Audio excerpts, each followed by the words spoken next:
WVTC Radio Detroit. You can find us on Facebook, YouTube, X, and our website, www.wvtcdetroit.com, or download our WVTC app from the Play Store for Android users and the App Store for iPhone users.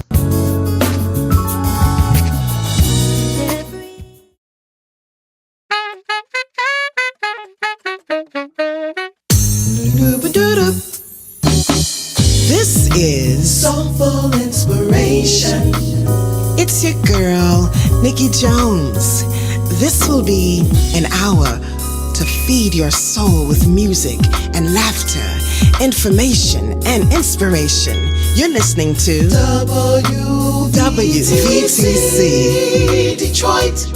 All designed with you in mind. So sit back, relax, and get ready to join the conversation with me, Nikki Jones. Soulful. Soulful Inspiration. Inspirations. Yes, sir.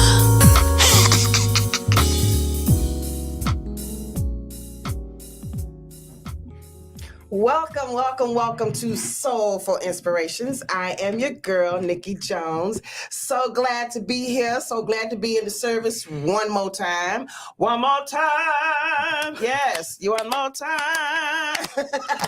I'm glad to be in the service one more time. Y'all know I don't sing. That's not right.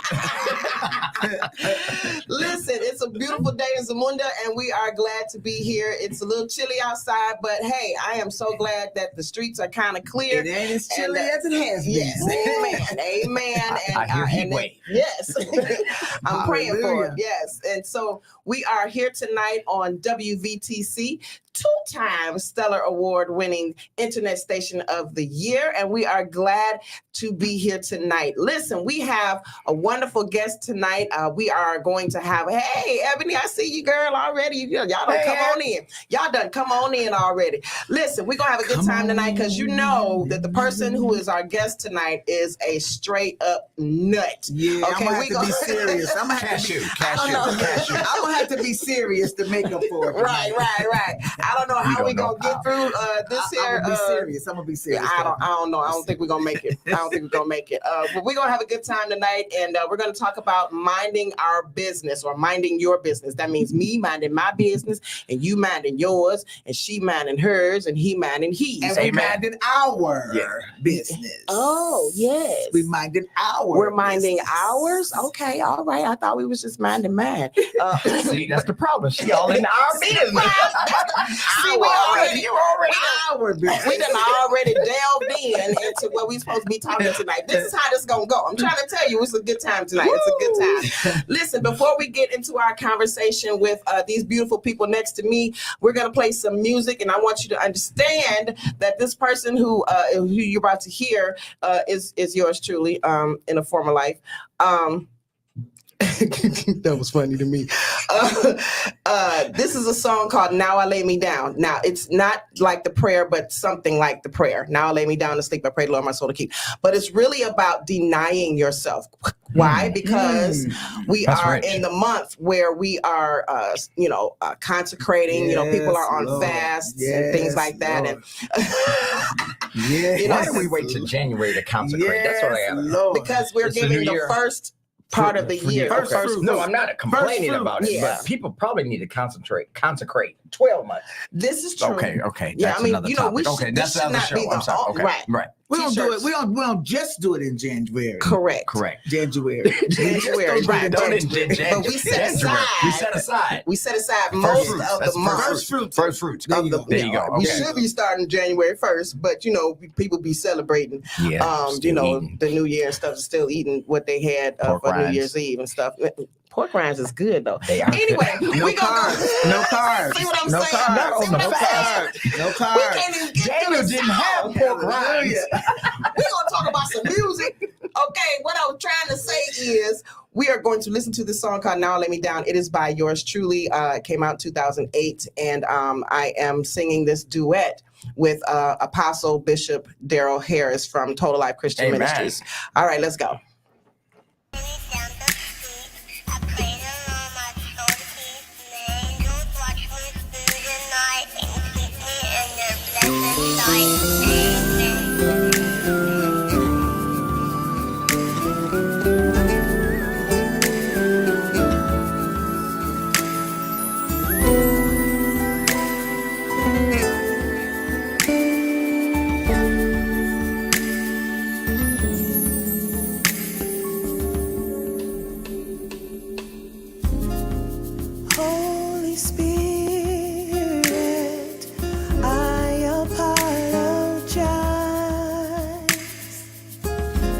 said I'd give control to you over my life.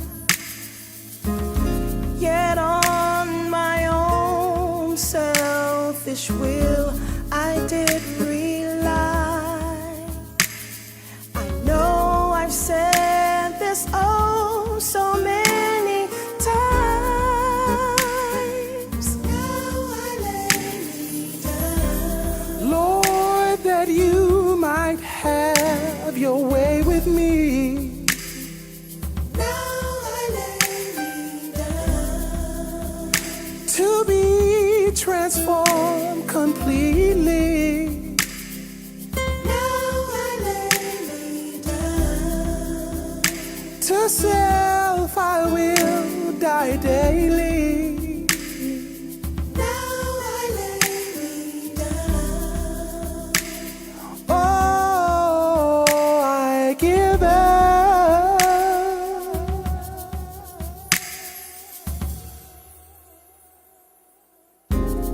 On my journey, struggle to be in control. Your love for me was warm, but oh, my heart was cold. My own resistance had my destiny on hold. But now I'm tired of warring in my soul. No more resistance, Lord. My flesh I put to sleep. Wholly trusting you, my soul is yours to keep. When I stop fighting, Lord, my joy you will complete. Oh, I give up. Matthew 16:25 says, "For whosoever will save his life shall lose it. But whosoever will lay his life down for my sake, yeah, he shall find it again."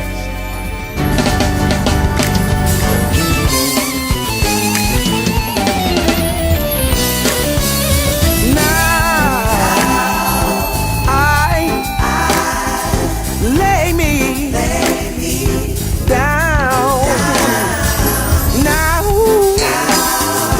I lay me down.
Yes, yes. Denial is you. That's what that means. Don't even notice Don't you. even notice you. D-E-N-Y.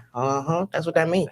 Y'all didn't know? That's what that means. Deny yourself. Listen, we are here tonight because we are going to talk about mental health. And you know that is one of the biggest topics on this particular platform because we believe, number one, that mental health is important, that it is not only important with your spiritual walk, with your natural walk, but it's important with your physical. Everything is important, and that mental part is huge. Yes. You need Jesus, and sometimes you need a therapist. Yes. You need Jesus, and sometimes you need a psychologist. Yes. You need Jesus, and sometimes you need some medication. Yes. Because it just is just that way. Sometimes there's a chemical imbalance.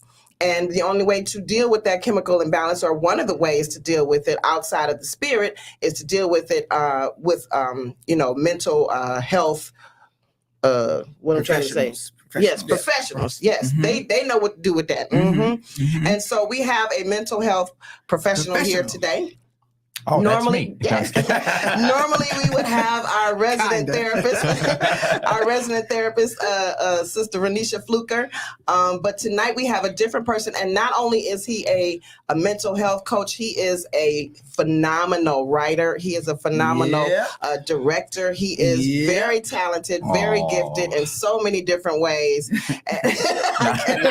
And he is my big brother. Would you please help us welcome Calvin Ray? Woo, woo, woo. Hey y'all, glad to be on the air with you all. Oh my God, sitting between these two queens, boy, I feel so honored. I feel like I'm at the Royal Palace. You are Almost like a Cat Williams kind of interview. I'm just kidding. Y'all know I had to throw that in. Don't get us started. This is a spiritual Cat Williams interview. It's a spiritual. Yeah. Oh Lord, Ain't no drinks on the table. It's just water. Who you exposing tonight? Oh Lord, you exposing the mind, right? Right, the mind. The mind. We exposing the mind. Pastor D, what we gonna do with him? This is all I can say. I don't know. I don't know what we gonna do. Pastor D, how you doing tonight? We forgot to say hi to you. I'm doing fine. You doing fine? Y'all came in matching today. I was like, Wait. She sent me a text and she said this is the spiritual color. okay. And, I had no idea. I didn't get the memo. You. Well, my hair is All there. that, yeah, okay, my hair okay. is there. I give you My that. hair is there. You got a little urge. Yes. So Calvin, let me this bio is pretty extensive. Well, you asked for the bio. I did. You can So I'm chop gonna it read up. it. I'm gonna chop it up a little bit. But you know how I am. I'm just me. I know Yeah, you okay. just you. I get that. But I want the people to know a little bit about you. Okay. That's professional. Okay. You Gotcha. understand? Thank you. Appreciate it. So Appreciate it. Dr. Martin, I didn't know that. I didn't know we was a doctorate. Yeah. I didn't know that. Okay, so Dr. Martin is the CEO of Destiny Power Center, a nonprofit organization which focuses on mental health and the importance of keeping a healthy mind. With a deep passion for the stage and undeniable love of the arts, he is making a great waves as a creative source in demand.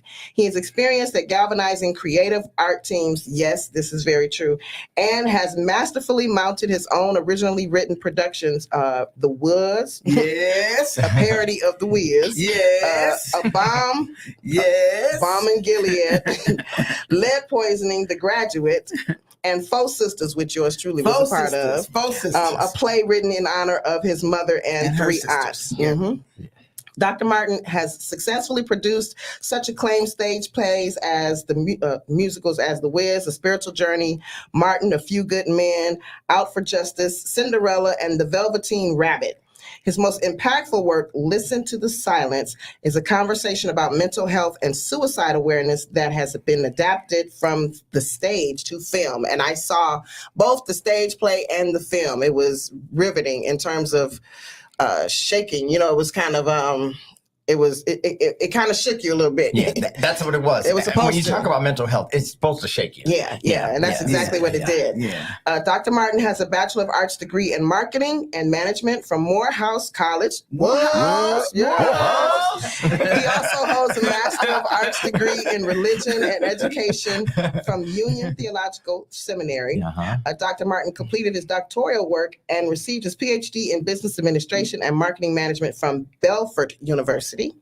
Dr. Martin is an honors graduate of Flint Powers Catholic High School, a scholar, a passionate leader, and a strong role model. And he teaches and preaches and lives life according to the will of God. And there's so many more things that we could say, but I wanted to give a lot of at least the meat of at least the meat of his bio, because I need you to know that this is not just a person who who just called themselves a coach. A lot of people are doing that these days, and that is not the topic tonight.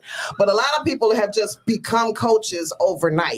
They just become life coaches because they done had a little bit of experience, and then they just coach with no training is not a coach. Exactly. It's a water boy. You don't coach because you can't do. But that's the whole thing that they have so many schools and other agencies that offer life coaching for 2 weeks, and you can take a 2-week course and legitimately be true. There are some great programs out there, but it's just like, hey, can you marry me this weekend? Okay, go online, get your certificate, and meet me at the Hilton. And the sad part is you can do that. And you can do that. You can do it. You can do it. Scandal. You understand? Exactly. He went online and got her. Anyway, so I wanted you to know his credentials, because we're not dealing with a person here. We're not talking to a person here who's a fly by night. This person has been living what he's talking about for a number of years and has had professional training and all of that. So let's talk about who you are. I know we've just read this, but who are you? Who is Calvin Ray besides my friend, my brother? I know. Okay. I know. What do you say, Pastor D? I know that he has something that's not on that bio, and that would definitely give you the experience for this field, mental health, is that he pastored. Yeah. That part's not on there. Oh, yeah. And if you pastor... Oh, Lord. Oh, Lord. You have had some mental health challenges. You're going to deal with a little mental illness, okay? Yeah. Even the trauma of walking into church. See? Yeah. And I'll just say this, and not to go off topic, but I was raised in the church to see. And so my grandmother would say, sit there after service. She would say, what did you see? Oh, sister, something. No, what did you see spiritually? And she taught me how to see spiritually what people were going through. Wow. And so I became a watcher and and sitting under my pastor, Reverend Thomas, and those, they would place me in strategic places. We would go places and they would say, show me or tell me what you would see. And it was something I learned at an early age. So I started seeing how a person could present themselves falsely. Wow. How a person would present themselves in a way that wasn't true to form. Wow. And you start seeing beyond the veil. And I appreciate that training, because even growing up, I said, I ain't want to see none. I don't want to see. I don't want to see no more. She said, oh, you going to see, because you'll begin to teach other people how to see beyond their own things. Yes. Because we get so accustomed to being shielded and masked that it becomes our way of life. Yeah. And if we don't transform, we transfer into what we shouldn't be. Yeah. It becomes your reality. It becomes your reality. Exactly. It's very real. Yeah. And so it haunts you from a standpoint of, wow, I see a person hurting and they don't even know they're hurting themselves. Or a person is hurting and they don't even know how to get out of bondage. And it's not simple things, but it's little things you begin to see dealing with other people. I wanted to make sure that I wasn't just talking about the game. And so my last that you didn't read, I went through Light University and became a board certified master mental health coach. And the training was so intensive. It was white people, black people, it's all kind of people from around the world. Like 86 countries were part of this training. Wow. To get certified in this area. The thing I like about it is these are some folks that were just talking real. And one thing I'll never forget, one of my instructors, she said, the church has hurt more people than it has healed. Well, I'm gonna fall out. No, you got. Anybody got smelling salt? So, I mean, we save sanctified filled with the Holy Ghost. So but seriously, I'm gonna fall out. And then she said, I want you to take a minute and think about your own hurt in the church. Yeah. Not nobody else's, but your own hurt in the church. And she said, you probably could run out of paper. Yeah. But guess what? We come back. Everybody ain't coming back. Right. because I don't want to revisit or experience or have that happen to me again. And you know, the church, we don't pass out apologies in the church. No, we don't say, okay, everybody that's been hurt, come on up. We're gonna apologize if I hurt you on this side, if I didn't on that side. We don't do that. We just say, get over it. Let's pray it away. You ain't have to come in here all on fire like this. Hey, y'all open the door. We opened the door. I realized that we had opened the door. He came here on 10. He came here on 10. He is always on 10. This is one of the reasons why I love this brother. I love to laugh, but when it comes to literally church, we can definitely talk about the hurt in the church. You know we can. Chop it up. There will be those that will say that that's irrelevant and that it's not true and that you know it's your personal issue, you know, but the bottom line, and you said you never heard of anybody apologize. There's a church that's on what's the street St. John's is on over there. It's on 94 Moros and Moros. There's a church on 94 and Moros, and they have a huge display out, and they had a display out one time apologizing. I never saw anything like it. And they said we wanted to apologize to people that have been not necessarily at their church, to the body. Right. They just did an open apology, and I stopped my car and just stared at it because I was like, wow, you know, how many people came through those doors because they saw that apology? Right. Yeah. And if the church is the hospital, supposed to be, hospice is set up or triage is set up, if I come in hurt and you hurt me more, that's not hospital. That's not hospital. That's not hospice care. It's like going to the hospital and getting COVID. And you come home saying, I got sicker in the hospital. You're not supposed to get, you're supposed to get healed. And I didn't come to bash the church. I love the church. The church is in me, deep in me. But I do know being in the church, there are people that are afraid of the church because they don't want to revisit that hurt all over again. I have friends now. I got people now that'll call and say, can I just talk to you for a second? And so you're in a quick conversation turns into an hour-long discussion. Exactly. And they ain't even paying me. So that part right there. That part. I told them all, say, y'all know, free counseling is out. I don't even need no job. I'm certified now. I need free counseling. Cash App is. They don't believe in that Cash App. No, I don't believe in that Cash. I'll take that back. Lord, I'm sorry. I shouldn't have said that. Because what I find is you do have that, but then I find that out of the blue, you have people who God just lay you on their heart, and they will. So it balances out. But that builds that bridge, because I think we're conduits to getting people to understand. And one of the things my grandma said before she passed, she said, "You understand, the church is not the building. You're the church." Absolutely. So they got hurt in the church. You're part of that hurt. Yeah. So as you go and extend that love to somebody else, you're the church outside of the building. Absolutely. And so when you see somebody laid on your heart, or you go and just be kind to someone, that's sometimes all they need to open up. Y'all have been in conversations with people, and you maybe open up. They will find a place. I'm a witness. I'm a witness. I'm a witness. Yeah, you know, she grassroots. You know what I'm saying? I'm a witness. She be in the trenches. The grocery store. Meet me at aisle 4. Listen. She is. But I think we all should be grassroots, especially when it comes to the well-being of people. Jesus was grassroots. Absolutely. He left the 99, well, he's talking about it, leaving the 99 to go find the one. I want to be there when he tore up that church. I just want to be there when he tore the church up. Because we got all kinds of messages on why he tore the church up. I think he tore the philosophy up. Ooh. He tore up the lack of empathy. Ooh. I think he tore up the thought process of it's my way or the highway. And so I would love to have been there that day just to get in his mind. Because, you know, sometimes we just, you get to church and you're like, And I believe it's just because your spirit is wanting more than you're being poured into you. Mm-hmm. And we as people, we deserve more. Yeah. But I think part of that is not putting a overrated demand on what you want from the church as much as what you can bring to the church. Mm-hmm. Because you are the church. Yeah. What do you bring to yourself? And that's how Mind Your Business came about. Or what is your mindset walking in the door? Absolutely. What's your mindset walking in the door? Because everybody that come in, they're not coming for church. Right.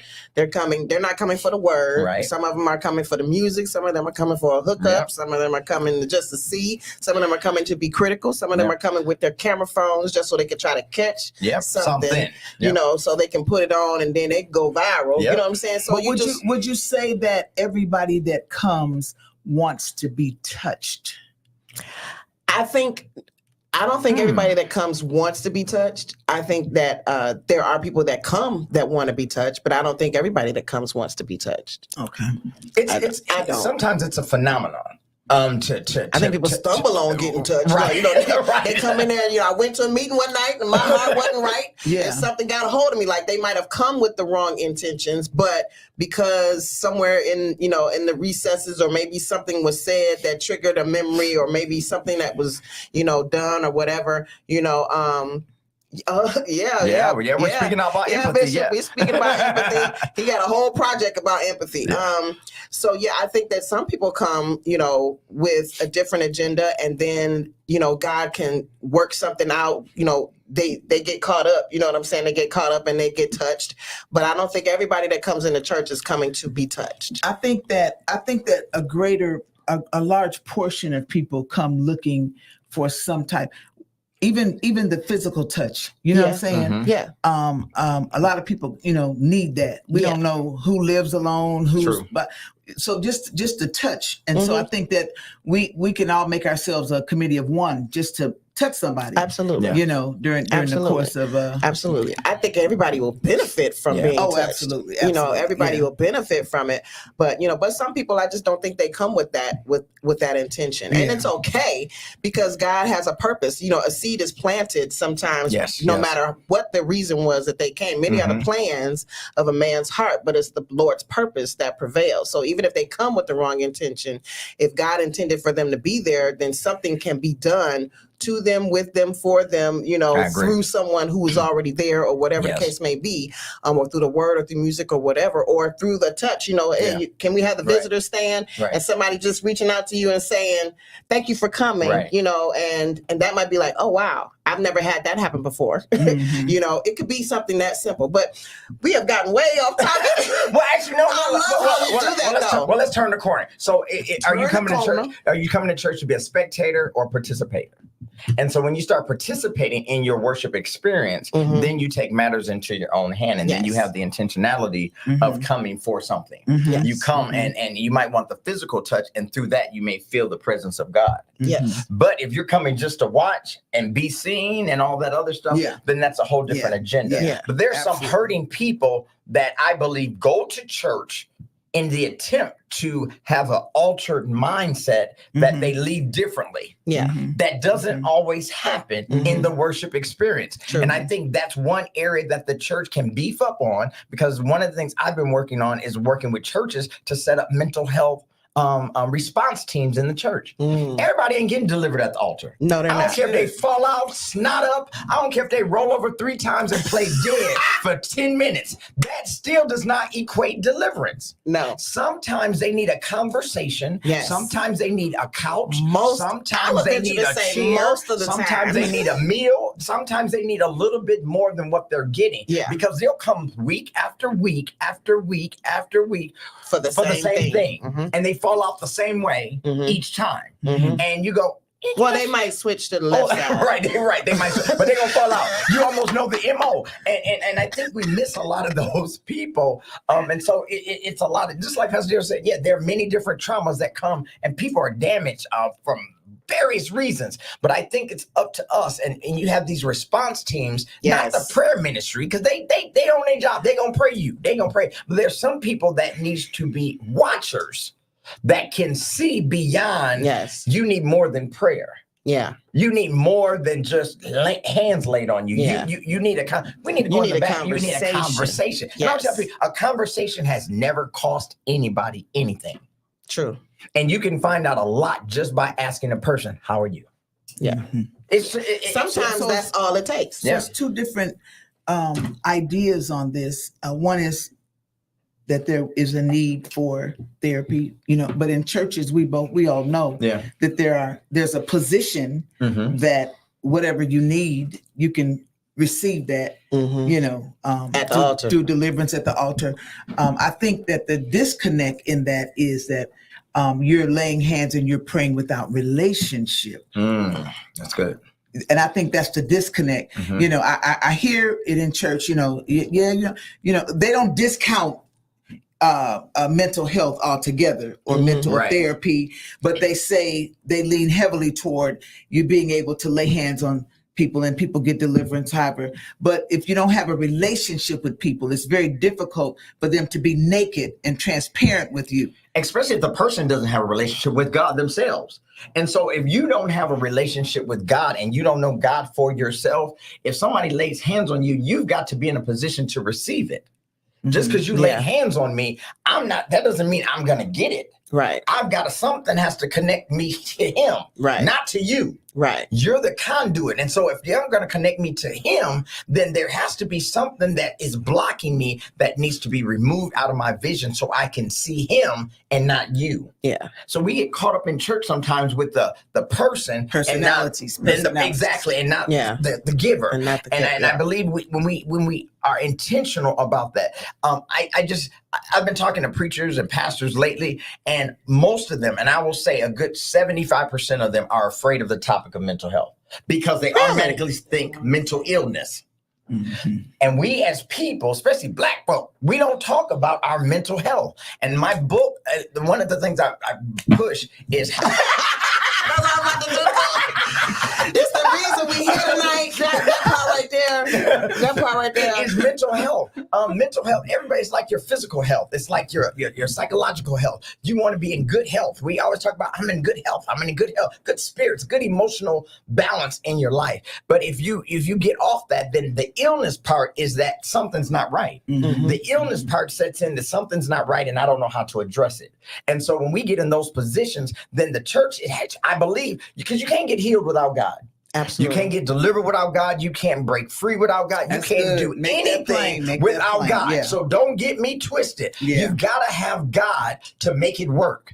But I think there has to be a connection between reality and the spirit. Yes. And it can happen in the church. But the church needs to take a step up and say, hey, you know what? We're going to tackle this mental health thing from a godly standpoint. Yes. And then we're going to connect Bible. Because before I give you the Bible, I got to give you the truth. I gotta meet you in reality. That part. Because other people's perceptions sometimes is their reality and it isn't reality. Right. Yeah. You know what I'm saying? It's what they perceive, and they're perceiving through their own filters, whatever it is, their filter of their experiences, their filter of their hurt, the filter of their pain, whatever it is that they've gone through, and they see things in a certain way before you can even tell them how things really are. Right. Before you can even explain to them how things really are, they're already seeing it a different way because they're seeing it through their own filter of pain or their own filter of hurt. So thank you, Bishop Darrell Harris. We see your comments. We see all your commentary. Just because I want deliverance for you doesn't mean you want it in that moment. Getting delivered is futile if they aren't put in the work, if they don't put in the work to remain delivered. Correct. Yeah, because even in our deliverance, they have a maintenance program that you get on after you go through deliverance in order to maintain that absolutely. So absolutely. And everybody doesn't do it. It's a lot. Everybody doesn't do it. And it's because it's easier to come back 3 months from now and ask you guys to pray for me again. Yeah. Right. You know, it's like getting a B12 shot. They only last so long. Hey, Uncle Dwayne. Uncle Dwayne on here. Elder Dwayne Flowers. So let's talk about your book. Okay. Because that was the reason that we had Kim on here. Let's talk about the book. Mind Your Business. Now tell us what the book is about. It's mind our business. This is funny. Okay, good. I'm glad, Pastor D. So this is So this is funny. So wait, let me tell you. Don't be bringing confusion up in here.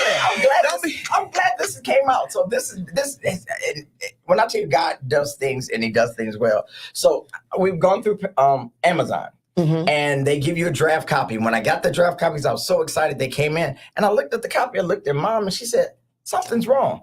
It said mind our business. They left off the Y. And then I said, oh my gosh, so I'm furious. I'm like, what? We had to go back to the table. It's going to say mind your business. But the Lord said, if you look at the zipper, it's in the shape of a Y. And then God told me, he said, the Y is the thing that lands on the back of the brain. Ooh. Everybody's always trying to figure out why. Left brain. Everybody's always trying to figure out why. He said, so you got left off by why. So he said a big conglomerate like an Amazon, a big place like Amazon can leave off a why. And I asked Amazon, what happened? They said, we don't know why it happened. We don't know. We don't know why. And so many people, the majority of people that are dealing with mental stuff Don't always know ask why. And so God said, before you fix the why, God said, before you fix the why, you've got to be able to understand the truth within yourself. Wow. That's why you minding your business. Because it's easy to mind other people's business. And you say, oh yeah, we all crazy. No, it's me. I own my own craziness. I own my own stuff. And then from there, the why begins to make sense. And so instead of saying why, you start saying, why not? Because there's a reason it's happening. And then when you understand the reason behind why it's happening, then it puts you into perspective that you can move forward. But we get so stuck in a rut on that why. We're dealing with whys from why my mama died. I mean, no offense. Why my mama died? Then why I lose my job? Why? I mean, we why ourselves to pieces. We cry ourselves to sleep on whys. Yeah. Death happens. Trials and tribulations happen. And it is not like you stand in line and say, okay, God, I'm ready. They're not Jeopardy. 500, Alex, I want that why. No, you get it, what you get. And we've got to be in a position to not only accept what we get, but to be transparent enough to receive it and be able to walk through it. Because God never meant for us to just stay in a rut. It's so big when you start dealing with mental health. It's just so vast because while you're looking at that, the opposite end, like you're talking about the person who wants to know why to everything. What about that person who just numbly sits back and don't question nothing? Don't feel nothing. You know? But those people are those people that are masked because deep down inside. But I'm saying the range for mental. Oh, it is a range. It is a range. It's so vast. You know, you're right. From those that ask why to those that don't ask why to you know. And so it takes a professional. But you even notice like those people that become numb. I call them numb. They just accept it and they don't say anything. Deep down inside, it's almost like a cancer and it's eating them alive. Because they've allowed it to fester internally. And then so what it does is it corrupts their relationships. It corrupts their honesty, their truth, their power. And so when you deal with people, you deal them from a numbing state. You don't deal with them from a correct state or an honest state. Or imitation. It's not the real imitation person. Of life. Are you white or black? You my mama or not? Who are you? I mean, seriously. And so, I killed my mother. Sorry, I went into movie mode. Go ahead. That's okay. I mean, but seriously, when we look at mental health, like as Pastor D said, it's a wide variety. I mean, it's a wide range. Everybody's trauma is different. Everybody's range of emotions is different. What you've gone through is what you went through, how it affected you. 8 people can have the same mama passed, and they all grieve differently. Absolutely. But at some point, the grieving process takes place, whether you want it to or not. And so when you get to the place of accepting your emotional, I tell people all the time, you mad? Own it. You upset? Own it. Don't be like, ain't no wrong with me. Yes, it is. Because when you start pushing it down, it embeds itself. Then you want to chop somebody up. Yep. But but the more you embed in you, it sinks into your heart. True. It makes your pure heart impure. So I start talking about the heart lies because it's full of emotions that you haven't dealt with. And so you don't know the truth now because it has been. Why you pointing at me when you say that?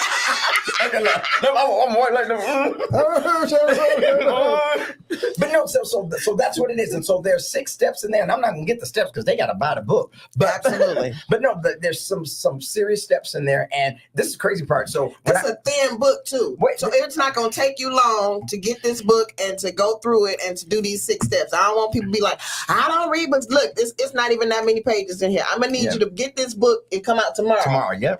Tomorrow it's available, and you can. And it's on special tomorrow. Yeah. Yes. If you order tomorrow, if you get it tomorrow, it's on special. You can get it for a real good price.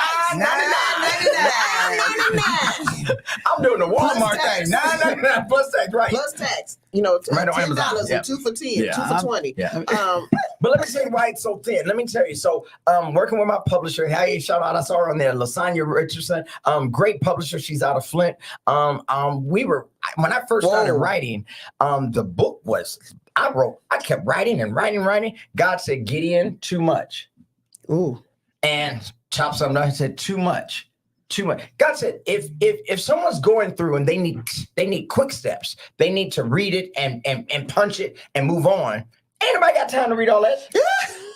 And that's I couldn't argue with God because you're right. That was me. Because most people now, we just want to hit it and quit it. Lord, that's the spiritual hit it and quit it. We just want to get in and get out. But we've got to be in a position that if somebody needs a nugget, you give them a nugget. So there's lots of nuggets from the beginning to the end. Yes. And then there's a personal journal in the end. Oh, wow. I've learned that we don't journal enough. Yeah, we don't. I hate it. I pray for me. I don't do it either. I do memos. I do memos to myself. But you're writing stuff down. I'm voice memos. But it's still right. It's still getting it out. I'm putting it in my head. Get it out your head, Pastor D. We don't have to call you every day. Say, Pastor D, get it out your head. Get it out your head. She's supposed to be writing a book right now. I know. You just start writing that book every week. It's all in her head. Well, don't be at the church. Oh Lord, give me the book. Let me go back to something. Bishop Harris says, "Indeed, pushing it down creates a constipated mind." Yes. That's crazy. Yeah. That's good. I mean, constipated mind is not good, but I'm saying that's good. Yes. So is he. And so you're constipated in the mind. That means you're stuck. Yeah. Ain't nothing moving. Your thoughts are not right, and you don't move right. You don't operate right. You're sick. You're literally sick. You're literally and that's the mental illness that you want to strive to get mentally healthy. And so I just think we as a people, especially our people, even in my own family, I deal with it. You talk to people, and everybody's got a solution for everybody else, but themselves. And that's why God gave me the time, mind your business. Because if you mind yours, you ain't got time to mind nobody else's. Yeah. Because you're trying to get yourself together. Sweep around your own front door before you try to sweep around. So they did the hour in a mistake. That was a mistake. So no, wow. And it's just missing the why. They just left off the little why. And it was so funny because when I got out, so excited, like, who? Ain't no why.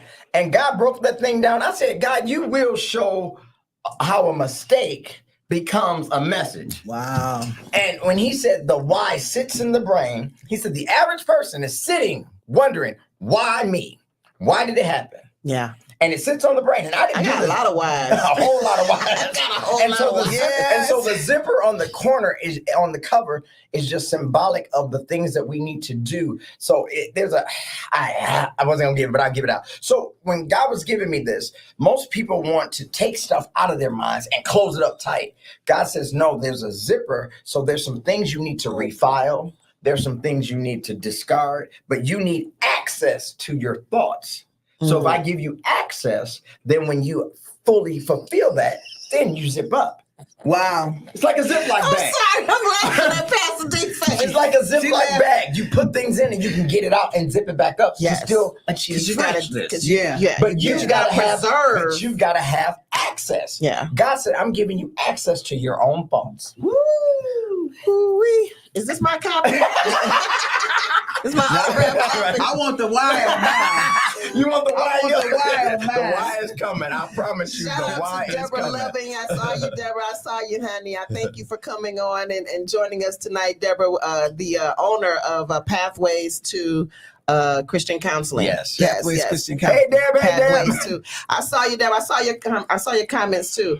Okay, so why did you write this now? Was it just a revelation, or have you been holding on to this for a long time and you just had to release it?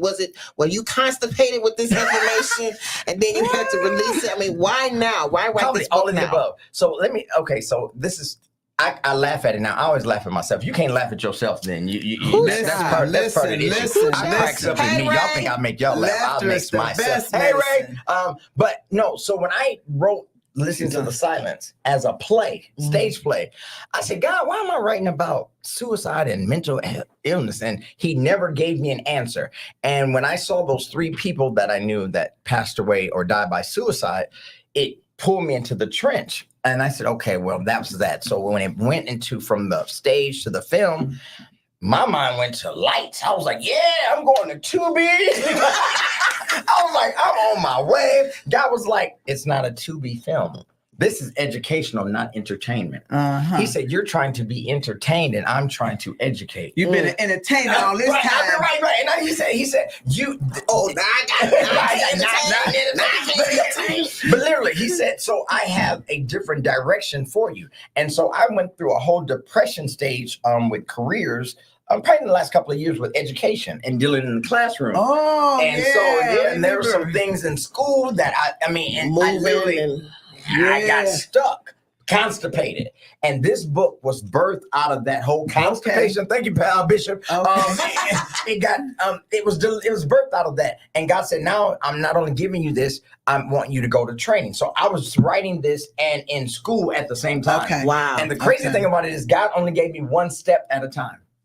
Okay. Wow. He literally would not give in. So I had all of this. You had to go through I had to go through it. And he said, before you got to the next. Yes. And when he purposes you for something, he allows you to experience something on a darker side. And this is the thing that just was more powerful. And if you don't get anything else out, God said, I'm training you how to go into the dark places with a flashlight. Yeah. And that's where it's needed. Yes. That's where it's needed. And when and that stuck in my head, he said, I'm sending you into dark places that you wouldn't even go. Places that people wouldn't even think you would be caught with the flashlight, because I need to have you bring people out. With simple words, simple truths. And I said, yes, Lord. And so that's where this all birthed from. And when it was like, mind your business, I was like, God, but what about, because I started naming everybody else. And what is this person? I said, God, I can't do that because what they going to think about me or my reputation. And God said, whose reputation? You're working for me. You working, right. And you must have known your job. I forgot to look at the job description. I didn't know. But when God purposes you for something, literally, before you can part the Red Sea, you got to know if you can swim or not. Oh. And so it's so funny. I preached something a long time ago about parting the Red Sea. I said, what if God didn't part the sea? Would they have had to swim? And so God puts you in a situation. I wouldn't have made it. Because you can't swim. I can't swim. Most people can't swim. But it's a mindset. So they literally, Moses had to believe he didn't just see the water. He saw them on the other side. And so we've got to be in a position where we see ourselves on the other side, not just in the rut. So we've got to see ourselves coming through the valley of the shadow of death. We've got to see ourselves. That's where faith comes in. That's where your faith comes in. Oh my gosh. And if your faith ain't been tested, get ready.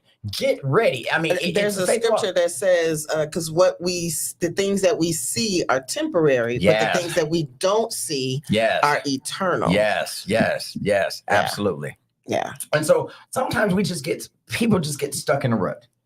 Stuff happens. Yeah. Stuff always gonna happen. Life happens. And we say life, and we coined a phrase. We were in a hot second. We got t-shirts, but it doesn't be printed as we speak. It's interesting because it helps us deal. It helps us deal with things. We take simple phrases. Young people are really excellent at doing it. They come up with words. We didn't know what it meant when we were younger. People didn't like us, but they just came up with hating. And we could just say it so easy. They hate them. And it releases us and it frees us, Yeah. And it makes us actually kind of makes us lazy. You know what I'm saying? Because we don't use other words that can articulate it. We just use all these shortcut words. In therapy, they call them feeling words. Yes, we don't use those. We come up with other words. We use the word angry. That's cap. No, you lying.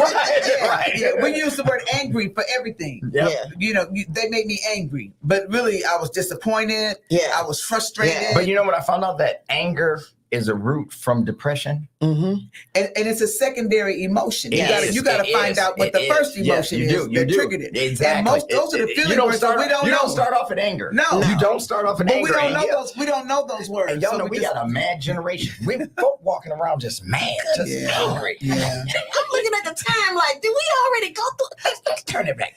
Turn it back. Rewind the tape. But no, and people are just mad, and the young people, they're so out of touch. I mean, you talk to young people now, and it's almost like talking to a wall. Their emotions are not even there. They lose friends, being shot or whatever, and they're like, oh, okay, so what? And so this generation has built such a wall that they don't even are almost unable to receive. But I think it's this generation that has to be true in our walk. And our talk. And well, look, let me lay down. Right. This generation over here, she's still writing her books. So. She's still writing. She's going to start writing She's going to start writing tonight. Everybody lift your hands. Say tonight. Somebody shout tonight. Outline. Yes. Come on, outline. Introduction, preface. Come on. Amen. Hey, it's right there. Hot shots out. Coffee and tea. So, Doctor, what's one thing in your book? If you to this audience that's listening tonight, if there was one takeaway that you would want everybody to make sure that they get from that book, what would it be? To not be afraid to own your truth. To not be afraid of your emotional state, and not be afraid to be healed through your pain. So allow your trauma to be your triumph. I'll keep going if you want me to. But yes. That's good. That's really good. Yeah, that's good. I think that what you have here is a gem. I think that, a lot of people are going to be able to use this book, to use these steps to come out of a funk. Yes. And I think that, of course, the Lord was right, that sometimes you need it quick. You don't need to have because I got books at home that are like this. and I skim through them, or I look at the table of contents and I look at the chapters that I need to read. And I go to those chapters first before I read the entire book. But this book, if I was to pick this up, I would read this whole book from cover to cover. And it doesn't beat you with Bible, but it's supported by scripture. Yeah. And so there's a prayer at the end of each step, a simple prayer that God gave me. Just the person says that. And a lot of times we ain't got to go deep, Hashan, we ain't got to do all that. Sometimes Lord, I need you. It's about the sincerity. It's about the sincerity. It's about believing what you're saying when you're saying it. Yes. It's about, and feeling what you're saying. It's not just the words, the lyrics, it's the music. It's the feeling behind it. You know what I'm saying? It's the if your emotions are going to attach to anything, let them attach to the reality that this is happening, but I'm going to come through. Exactly. Yeah. Exactly. That's good. Say that again. That's a good mindset. That is a mindset. Yes. So if you're going to come through, allow those emotions that you're feeling to attach to the reality that, hey, this too shall pass. So wherever you are out there, just tell yourself, this too going to pass. Mm-hmm. Yeah. I ain't going to stay here always. Wherever you're in right now, this is just a setup for you to push forward to the next level.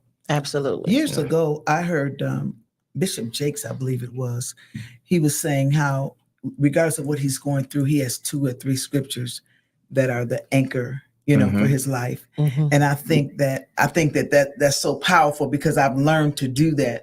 No matter what I'm going through, I got 2 or 3 scriptures that I can go back. They anchor me, Number one, I know he's not going to put no more on me than he can bear. Right. His thoughts toward me are of good and not of evil. What if everything around you is falling down? And his thoughts toward me are good. My anchor scripture has always been Romans 8:28. Like, I've been living through that scripture since I really came into a personal relationship with God. And that didn't happen really until I moved to Atlanta. When I left Detroit and moved to Atlanta, that's when my relationship with the Lord became a one-on-one and not just based on me being at church every Sunday. Right. And so that scripture came alive to me, during my walk with Christ, during my years in Atlanta. And then when I came back, the Lord revealed, a whole lot about me. Yeah. And it just a lot more just came. But that scripture, and we know that all things work together for good. Yeah. Not for my good. There you go. Yeah. For good. Not for And he didn't say that particular event that you're dealing with was going to be good. Exactly. Right. He says it's working. It's working. It's for working. Good. And the working part is the part that we miss. Yes. Because working means somebody's got to there's some action to it. So you got to go through something and back in that valley. Yes. But my scripture is Romans 12:2. Be ye transformed by the renewing of your mind. Yes. So it's that renewing. That's a process. Renewing is a process. You got to wake up in a new mindset daily. You got to speak to yourself. That's why affirmations are so good. Yes. But you got to believe those affirmations, but you got to speak them. You can't just speak it today and be rich. And it happens. It don't happen like that. It don't. You gotta want to be rich. You gotta put some action into it. So I changed. And this is interesting. What if you make it a song? Done. Right. If you make it a song, is that better? Want to be rich. I want to be rich. I want to be rich. We done almost. Okay, we about to wrap it up. Okay. But tell us how to get the book. Between 3 and 7 p.m. tomorrow on Amazon. Just between 3 and 7? With that, it'll be available for $9.99. Okay. It jumps back up to its regular price of $24.99 after that. And don't call me and say, hey, I missed the sale. Let me put that in my calendar. Put it in your calendar. Put it on there now. Put it on there now. We Amazon. are going live tomorrow just to make sure you don't forget. Amazon 3 and 7. You can type in my name, Calvin Ray Martin, or you can type in Mind Your Business, and you'll see this orange brain with this black zipper coming down. That's the book. Grab it. That's the book. Grab it. Yes. We are so thankful. Thank you for coming. It's been a blast. Thank you for being a friend. Okay, we're not gonna say that. Okay, we don't have time for that. We ain't have time for that. Thank you for coming. Thank you for having me. Thank you for having me. What about the second song? We're gonna probably play a little bit of it, but before we go, I just want to say again, thank you for coming. Thank you for being here. It's been a blast, and we definitely got to have you back and chop it up with Ray. Have another mental health session. Definitely, yes. And chop it up with Ray, and we just gonna keep this going. I do have a question. Yeah. Can we get some fruit next time? Those are usually mints, but we're out of mints tonight. But anyway, thank you all for between 3 and 7. 3 and 7, yes. Between 3 p.m. and 7 p.m. Eastern Standard Time tomorrow. Go onto Amazon and buy this book, Mind Your Business. Okay, Calvin Ray Martin, and just like it sounds. Okay, don't be trying to add no different letters and stuff in there. I promise the why will be on your book. Yes. Hey, Lorinda. Thank you all for joining us. Everybody that joined us tonight. Hey, Courtney, we love you and we want you to be blessed tonight. We love you. Good night. Good night. Bye. You've been listening to Soulful Inspiration. We're so glad you hung out with us today. We're here every Tuesday at 8 p.m. on WVTC Detroit. If you'd like to partner with us or sponsor a show with your business, send us an email at tntsoulllc@gmail.com, or you can call us at 313-570-8280. I'm your girl, Nikki Jones. The views and opinions expressed on the previous broadcast are those of the authors and do not necessarily reflect the official policy or position of WVTC Radio Detroit, its advertisers, or affiliates.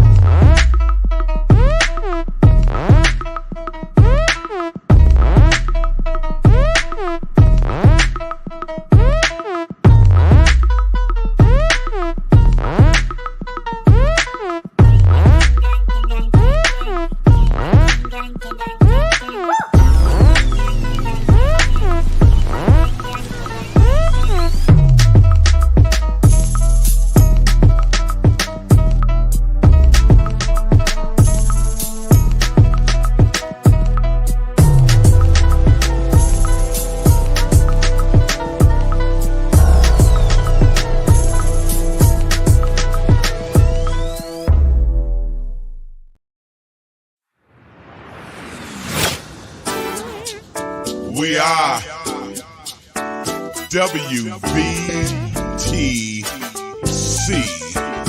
What is Detroit Gospel Internet Radio? What it is? We're gospel music, preaching, teaching, encouraging. What it is? All up in the community. What it is? WVTC.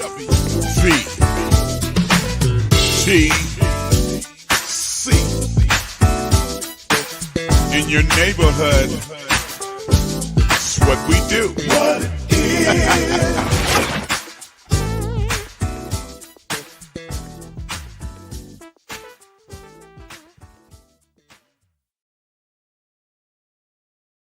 Go to your Apple or Google Play Store and download the WVTC Gospel Radio app today. You can also say, Alexa, play WVTC Radio Skills. Would you like to play WVTC Radio Network? Absolutely. Download it today. Hello, my name is Quantez Presley, the proud pastor of the Third New Hope Baptist Church, and I stay listening to WVTC Detroit.